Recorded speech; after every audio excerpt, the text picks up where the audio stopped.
Welcome back to Students Against Drug Abuse, the podcast where we tackle the hard truths about teen drug use. I'm Abby, and today we're talking about something way too common, harmless drugs like vapes and weed gummies. Today, we have two special guests, Ronnie and Penny from our previous episode. Welcome!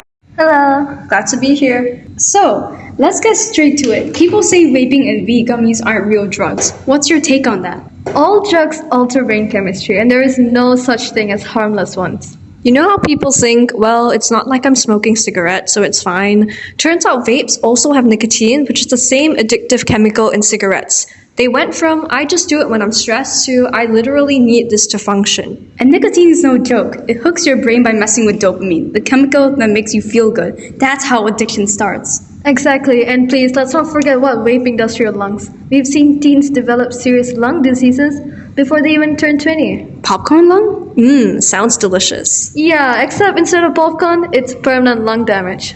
I had a friend who vaped so much, he couldn't even walk up a flight of stairs without wheezing.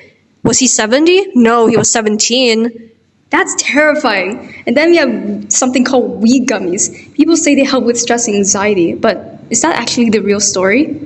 No. At first, THC, the chemical in weed, does kind of relax you, but the more you use it, the more your brain starts depending on it to feel normal. That's why heavy weed users actually get more anxious over time and not any less. Oh, and let's not forget about the memory problems. I had another friend, who took gummies before school, thinking it would help him relax before a test. Dude forgot his own locker combo. It's giving amnesia, but speedrun.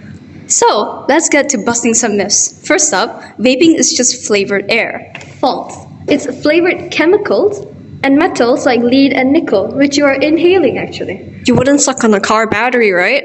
Next myth, weed gummies help with stress. Temporarily, maybe, but long-term wise, they can make stress and anxiety worse like I mentioned earlier. Your brain stops knowing how to calm itself down without the drug. And now, the classic influencer tagline, you can't get addicted to these.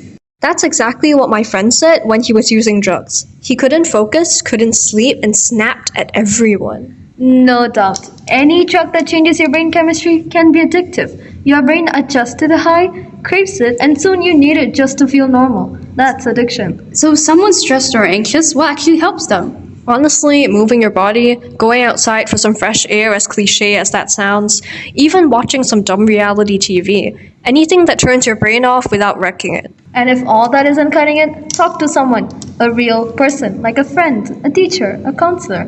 There are better ways of dealing with stress that don't involve harming your health. At the end of the day, drugs don't fix problems, they just create new ones.